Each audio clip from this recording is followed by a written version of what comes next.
Vlog అయితే night 8:00 అయింది Friday రోజు. ఆ రోజైతే నా చెల్లి వాళ్ళ ఫ్రెండ్స్ ఇంటికొస్తామని చెప్పారు. సో, అందుకోసం వాళ్ళ కోసం కొన్ని ప్రిపేర్ చేస్తున్నాననమాట. సొండుగులు అండ్ హాట్ రైస్ విత్ ముల్లంగి సాంబార్ అండ్ జామున్ కూడా ప్రిపేర్ చేస్తుంటిని. కాకపోతే జామున్ ప్రిపేర్ చేయడానికి పాకం రెడీ చేశాను. పిండి అయిపోయిండే. సో, ప్యాకెట్ తేవడానికి చెప్పాను. అండ్ నాకి మా ఆయనకైతే రాగి ముద్దే. సో, మేమైతే కొంచెం అలా హెల్త్ కాన్షియస్ కాబట్టి ఆయిల్ ఫుడ్ తక్కువ తింటాము. వాళ్ళొచ్చారు కాబట్టి అది చేస్తున్నాను. మా బుజ్జిగానికైతే సొండుగులు ఇస్తే వాడు మా అజ్జి ఇస్తే తీసుకోలేదు. నేనిస్తే తీసుకుంటున్నాడు. అండ్ మెయిన్ విషయానికొస్తే ఎందుకు వాళ్ళొస్తున్నారంటే, నా చెల్లి పేరు బిందు. నా చెల్లి ఫ్రెండ్ పేరు కూడా బిందునే. అండ్ బిందు స్క్వేర్స్ అనమాట వాళ్ళు. సో, ఆ పాపది గ్రాడ్యుయేషన్ డే. తను బీఫార్మసీ కంప్లీట్ చేసింది ఇప్పుడు. సో, తనది గ్రాడ్యుయేషన్ డే ఉంది. సో, హాస్టల్ అంతా ఇచ్చేసేసినారు. సో, దానికోసం వెకేట్ చేసినారు. ఇంకా దానికే రమ్మంటిని నేనే ఇక్కడ ఇంటికి. సో, ఆ పాప అండ్ తన ఫ్రెండ్ ఇంకో పాప బిందు ముగ్గురు వస్తారు. 9:30 అయిపోయింది. నేనైతే వెయిట్ చేసి కాళ్ళని నొప్పుట్టేశాయి. మళ్ళీ అయితే మా బుజ్జిగానికి తినబెట్టేసి కూర్చోబెట్టాను. వాడైతే అస్సలు ప్యాంట్సే వేసుకోడు. ఎలాగో అలాగో ఇది చేసి వేశాననమాట. సో, వేసుకున్నాడు. అండ్ వాళ్ళు వచ్చారు, తినేసాము. అండ్ నైట్ అయితే 10:00 అయింది. అన్నీ తిని కడిగి పెట్టేసి అక్కడ పెట్టేశాను. మార్నింగ్ అయితే 7 ఆ పాప అయితే 6:00కే లేసింది. బ్లూ కలర్ ఉంది కదా, ఆ పాపే బిందు అంటే. సో, తనదే గ్రాడ్యుయేషన్ డే. మంచి సెలబ్రిటీ లాగా రెడీ అవుతుందనమాట. అయితే కానీ దాని కలర్ భలే ఉంది, అది వైట్గా. సో, అందుకోసము దానికి ఫౌండేషన్ ఏమి అవసరమే లేదు. న్యాచురల్ బ్యూటీ తనైతే. అండ్ దానికోసం నా చెల్లి అయితే ఏమో బ్యూటీషియన్, హెయిర్ స్టైలిస్టో ఏమో అయిపోయింది ఈరోజు. మంచిగా హెయిర్ స్టైలింగ్ చేస్తూ ఉండే. నేను సరే అని చెప్పేసి వ్లాగ్ తీస్తూ ఉంటే ఫుల్ వ్లాగ్ అంతా కన్నడలో మాట్లాడినాము. సో, అందుకోసం వ్లాగ్ అంతా మ్యూట్ చేసేసి మరి నేనే వాయిస్ ఓవర్ ఇస్తున్నాను అనమాట. నేను చాలా రిగ్రెట్ అవుతానన్నమాట. కర్ణాటకలో వండుకొని తెలుగులో వ్లాగ్ చేస్తున్నాం కాబట్టి. అయినా పోతే పోనీ ఆయన మార్నింగ్ అయితే ఏమి చేయవా నువ్వు, వాళ్ళందరూ వచ్చిండారని మా ఆయన అంటే, సరేలే అని చెప్పేసి సేమియా పాయసం చేసి అండ్ సేమియా ఉప్మా చేద్దామని చెప్పేసి అక్కడ రెడీ చేస్తుంటే, వాళ్ళైతే వద్దు మాకు పాయసము, నైట్ అంతా జామున్ తినడము ఇప్పుడు ఫంక్షన్లో అండ్ చాలా వెరైటీస్ ఉంటాయి, వద్దక్క అండ్రి.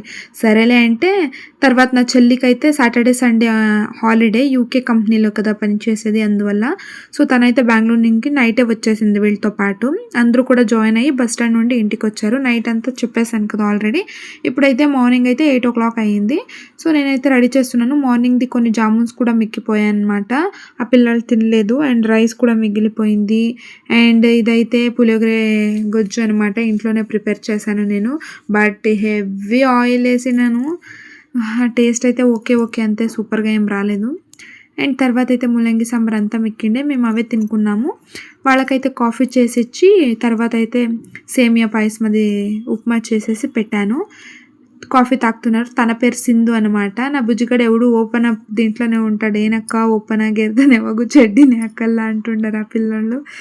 అండ్ నేను ఏం చేసేయట్లేదు, వాడు వేసినా కానీ ఇప్పి పారేస్తాడు అని చెప్పేసి ఊరికే ఏదో ఒకటి చెప్పి ఊరికే అయిపోయాను. అండ్ వాళ్ళైతే రెడీ అయిపోతారు. ఇదైతే శారీ అనమాట తనది.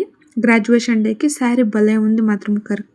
కలర్ వచ్చేసి తనకి భారీగా సూట్ అయింది. అండ్ తను ఉండే కలర్కి ఈ శారీకి అయితే హైలైట్గా సూపర్గా ఉండే అనమాట. మాకైతే ఫొటోస్, వీడియోస్ అండ్ మేకప్ ఏమి చేయడానికి రాదు. శారీ అయితే నేనే కట్టింది.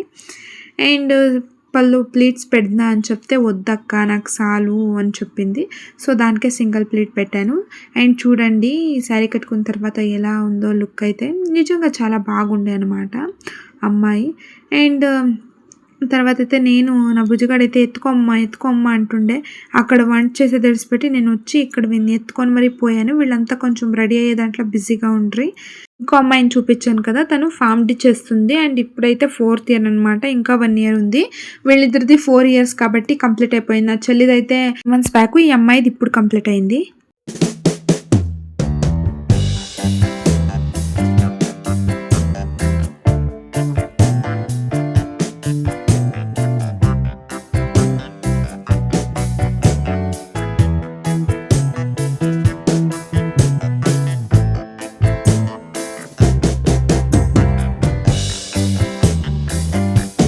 ఏం మరీ అంతగా రెడీనే కాలేదు. జస్ట్ తన న్యాచురల్‌గానే బాగుంది ఆ అమ్మాయి. సో, ఫౌండేషన్, లిప్‌స్టిక్ ఏసుకో అన్నా గానీ వద్దు, వద్దు అని చెప్పేసి అలానే ఉండే. సో, ఫోటో తీయడానికి జంప్ చేయండి అంటే జంప్ చేస్తున్నారు. క్యాండిడ్ ఫోటోస్ కోసం ట్రై చేస్తున్నామనమాట. సో, బ్యాక్‌గ్రౌండ్స్ అంతా ఆ చెప్పులు అవి ఇవి ఉండే. నా ఫోన్‌లో ఏఐ ఎరేజర్ ఉందిలే ఎడిట్ చేసి ఇస్తాను అని చెప్పి తీశాను.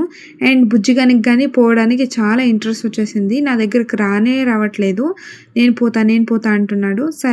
నా చెల్లి వాళ్ళందరూ ముగ్గురు వెళ్ళిపోయారనమాట. 10:00 వెళ్ళారు ఇంటి నుండి. మేమైతే సాటర్డే కాబట్టి ఇల్లంతా క్లీన్ చేసేసుకొని త్వరగా వాళ్ళు వెళ్ళిన తర్వాత అండ్ మేము కూడా రెడీ అయిపోయి దేవస్థానంకొచ్చేసాము. అండ్ మా ఆయన నేను కొంచెం అలా ఊరికే గొడవ పడ్డామనమాట. ఎందుకంటే నేను లేవను త్వరగా వాళ్ళందరికీ చేసి పెట్టను అని చెప్పేసి తిడుతూ ఉన్నాడు మా ఆయన.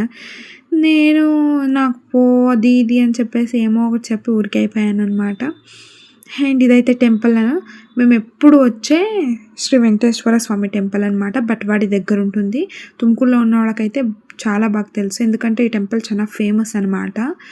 ఇక్కడ నిజంగా లిటరల్లీ తిరుపతి వైబ్సే వస్తుంది మనకి.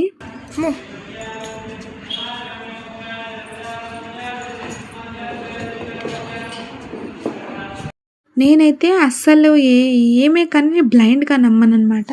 ఈ నా బుజ్జిగాడైతే వాళ్ళ నాన్న ఇద్దరు కూడా ఎక్కువ నమ్ముతారు. మీరే చూడొచ్చు ఎలా మొక్కుంటున్నాడో ఈ వయసుకేనే. మనకస్సలు ఏమనే తెలీదు దేవుడంటే ఏమి అని తెలీదు. బట్ వాళ్ళ నాన్న, నేను ఇలా డైలీ మొక్కునేది చూసి వచ్చినప్పుడల్లా తను కూడా అలానే చేస్తాడనమాట. సో, ఏం చేసినా హ్యాపీనెస్ రాదు. వీళ్ళ నాన్నకైతే ఇలా దేవుడిని అలా అంతా బాగా మొక్కుంటే భారీగా హ్యాపీనెస్సు. చాలా నమ్మకం అనమాట మా ఆయనకి దేవుళ్ళ మీద. ఫుల్ బ్లైండే అనుకోండి. ఏ దేవుడు చెప్తే ఇక్కడ పోతే మంచిదవుతుంది, అది మంచిదవుతుంది అంటే అలా వెళ్ళిపోతూ ఉంటారనమాట. నేను అలా కాదు, నమ్ముతాను బట్ లిమిటెడ్‌గా అనమాట. అంతే.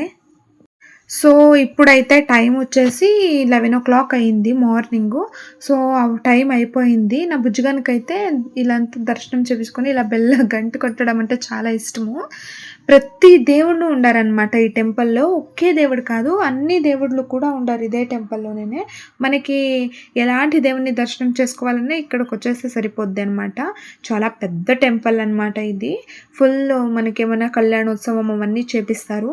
సో, సాటర్డే ఎవ్రీ సాటర్డే అనమాట. అది ఎలాంటి సాటర్డే, గవర్నమెంట్ హాలిడే లేదా ఏమైనా బంద్ అవి ఇవి ఏమన్నా ఉండి ఇక్కడైతే ఫ్రీ అన్నం ప్రసాదం పెడతారనమాట. కడుపు నిండా అది ఎన్ని సార్లన్నా వేపించుకోవచ్చు మనము, పెడతారు. సో, అక్కడి నుండి మా ఆఫీస్ దగ్గరకు వచ్చేసామనమాట. కొంచెం ఆఫీస్‌లో పూజ చేయాలి అంటే సో, నేనంతా క్లీన్ చేసేసి మాపేసి ఇచ్చాననమాట. తనైతే పూజ చేస్తానన్నాడు. నా బుజ్జిగాడు ఎక్కి నా తొడ మీద కూకనిండాడు. దిగుతాలేదు. ఎందుకంటే మధు అన్న తన్ని ఏమో అనే ఊరికే తమాష్ కంటే వాడు ఫుల్ సీరియస్‌గా తీసుకునేసి ఏడ్చి మళ్ళీ వాళ్ళ నాన్న నన్ను తిట్టి "వన్ను పండైపో" అని చెప్తే కూర్చొని పండేస్తూ ఉన్నాననమాట నేను. సో, వాళ్ళ నాన్ననే పూజ చేస్తా ఉన్నాడు. సరేలే అయిపోయా అని చెప్తే వెళ్తే అంతసేపుకి మా అమ్మ ఫోన్ చేసింది. నేను వచ్చినాను, దిగినాను బస్ స్టాండ్‌లో అని. నన్ను ఎక్కించుకపోయి ఆడే ఇంటుకున్నట్లా అర్ధ దావిలా దింపి బస్ స్టాండ్‌లో నిలిపేసి వచ్చాడనమాట మమ్మల్ని. ఎండ అంటే ఎండ 12:30 అయ్యింది. నిలబడకని చాలా 10 మినిట్సే బట్ చాలా ఒకతర టయర్డ్ అనిపించేసే. మళ్ళీ మా అమ్మనైతే తోడుకొచ్చాడు. నేను మా అమ్మ వచ్చే వరకు వ్లాగ్ తీశాను అండ్ వచ్చే టైంకి ఆఫ్ చేసేసాను వీడియోని. అండ్ ఎలాగో మా అమ్మ వచ్చేసింది. ఎందుకొచ్చింది అంటే మా అవ్వని తోడుకుపోయేదానికి వచ్చిందనమాట. సో, 12:30కి వచ్చింది కదా! వచ్చిన తర్వాత ఒక 2:00కి వెళ్ళిపోయారు. మా అవ్వని తోడుకొని పోయేసింది. ఎందుకంటే కొంచెం ఏమో పెన్షన్‌ది ప్రాబ్లమ్ అయిందంట మా అవ్వది. దానికి తోడుకుపోయింది. మేమైతే ఇప్పుడు నార్మల్‌గా ఇంకేం చేసేది పని లేదు. బుజ్జిగాని పండేశాను. అండ్ వాడైతే ఒక 2 అవర్స్ పనుకుంటాడు. బాగా పండేస్తే ఫ్యాన్ గీన్ అంతా ఏసేస్తే అంటే ధనియా పౌడర్ అయిపోయిందనమాట. చాలా రోజులుగా ఏపిసుకొనే ఉండలేదు ధనియా పౌడరు. దానికోసం ధనియాలు ఏపుదామని చెప్పేసి మొన్న ఒక 3 డేస్ బ్యాక్ తెచ్చిచ్చాడు. So, homemade puliyogare powder prepare చేశాను. కాకపోతే వ్లాగ్ చేశాను. కాకపోతే అప్లోడ్ చేయలేదు ఎడిట్ చేసి. అది నెక్స్ట్ వీడియోలో అప్లోడ్ చేస్తాను. అండ్ ఇదైతే నార్మల్‌గా మేము చేసే మెథడ్ అనమాట. చెక్క, లవంగ, ధనియాలు, గసగసాలు ఏమేమి ఉంటాయో అన్నీ కొంచెం కొంచెం ఏస్తాము. అండ్ ధనియాలు మామూలుది బాగా ఎండకేస్తాం ఫస్ట్. ఒక 1 డే బాగా ఎండిన తర్వాత మళ్ళీ మిషన్‌కి ఇంకేం ఏపియాలి, ఇంకో హాఫ్ అన్ అవర్‌లో మనం మిషన్‌కి ఏపిస్తాము అనే టైంలో అలా రోస్ట్ చేస్తామనమాట. అది కూడా లో ఫ్లేమ్‌లో అండ్ చాలా సేపు 10 మినిట్స్ అన్నా హీట్ చేయాలి. సో, ఇందులోకి వేసేసాను. వేసిన తర్వాత వీడియో షూట్ చేస్తున్నాను. ఏలక్కి, చక్కె, లవంగ ఇవన్నీ వేసి ఒక్కసారి చేశాననమాట. సో, మెణుసు, జీరిగే ఇంకోసారి హీట్ చేసేసి వేసాను దాంట్లోకి. అండ్ మనకి కొంచెం స్పైసీ కావాలి, కొంచెం మసాలా ఏమైనా టెక్స్చర్ గానీ అండ్ స్మెల్ గానీ కావాలి అంటే అవన్నీ వేసుకోవాలి. ఏం అవసరం లేదు. ధనియాలు చాలు అని చెప్తే ఉత్త ధనియాలే వేపించుకుంటారిక్కడ. మేమైతే చాలా కర్ణాటక స్టైల్‌లో మెథడే ఫాలో చేస్తాం కాబట్టి అవన్నీ వేస్తాము. అండ్ శనగబ్యాళ్ళు, ఉద్దిబ్యాళ్ళు వేస్తే కొంచెం ఎలా ఉంటుందంటే మనకి థిక్‌నెస్ బాగొస్తుందంట. టేస్ట్ బాగొస్తుంది అని మా అమ్మ చెప్పింది. సో, అందువల్ల దాన్ని ఇంట్లో ఉండే అన్ని ఐటెమ్సు అందుకోసం దాన్ని కూడా కొంచెం లైట్‌గా రోస్ట్ చేసి వేశాను. అండ్ చేత్తో ముట్టుకోనికి అవుతూ ఉండలేదనమాట. కొంచెం కాలుతూ ఉండే అది. సో, ఇవి 2 కూడాను బాగా రోస్ట్ చేసి అందులోకి మిక్స్ చేసేసిన తర్వాత ఒక 2 అవర్స్ పాటు రాలేదు మా ఆయన. మళ్ళీ వచ్చేసరికి లేట్ అయింది. భోజనం తినేసరికి మాకు 5:00 అయింది. అండ్ మళ్ళీ ఏపుసుకొచ్చాడు. ఇక్కడ చూడండి ఎందుకు కాఫీ నిలబడుకొని తాగుతా ఉంటారంటే గెస్ట్స్ వచ్చారనమాట. వీళ్ళు గ్రాడ్యుయేషన్ ముగుసుకొని వచ్చేసారు. ఈ అమ్మాయి వాళ్ళ అమ్మ, నాన్న అనమాట. వాళ్ళు హాసన్‌లో ఉంటారు. ఉండండి, స్టే చేయండి అని చెప్పినా లేదు లేదు పోవాలి 7:00 బస్ ఉంది అని 5:30 అట్లా వచ్చారు. 6:15 అట్లా వెళ్ళిపోయారనమాట. సో, నా చెల్లి సెంట్ ఆఫ్ చేసొస్తాను అని కిందకి వెళ్తే మా బుజ్జిగాడు నాకే బాయ్ చేస్తున్నాడు. సరేలే అని చెప్పేసి బాయ్ చేసి కొంచెంసేపు అలా ఇలా ఆడుకుంటూ ఈ వ్లాగ్ అయితే ఇలా ఎండ్ చేస్తున్నాననమాట. ఇంతవరకు నా వ్లాగ్ మీకు నచ్చితే ఇంతవరకు నా వ్లాగ్‌ని చూసిన దానికి థ్యాంక్ యూ. అండ్ ఈ వ్లాగ్ ఏమైనా మీకు నచ్చుంటే ఒక చిన్న లైక్ చేయండి. నా ఛానల్ అయితే మానిటైజేషన్ అయిపోయిందన్నమాట. సో, అదైతే డిస్క్రిప్షన్‌లో ఉంటుంది లేదా నా ఛానల్‌లో ఉంటుంది. వెళ్ళి చూడండి ఇంట్రెస్ట్ ఉన్నవాళ్ళు. అండ్ ఎలా అప్లై చేసుకోవాలో డీటెయిల్‌గా చెప్పాననమాట అక్కడ. సో, ఇంతవరకు చూసిన దానికి మీకి చాలా చాలా థ్యాంక్స్.